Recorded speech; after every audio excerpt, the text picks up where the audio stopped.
దేవుడు మందిరంలో మనకు సాక్ష్యం చెప్పే అవకాశం ఇస్తారు. దేవుడు మనకు దినదినము ఎంతో కాపాడుతున్నారు.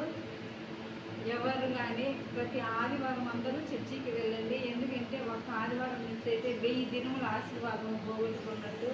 ప్రతి ఒక్కరు 1000 దినముల ఆశీర్వాదంలో పొందుకోవాలని నేను ఆశిస్తున్నాను. మరొకటి ఏంటంటే మనకు సాక్ష్యాలు అక్కడ సమయం అట్లా ఇస్తారు.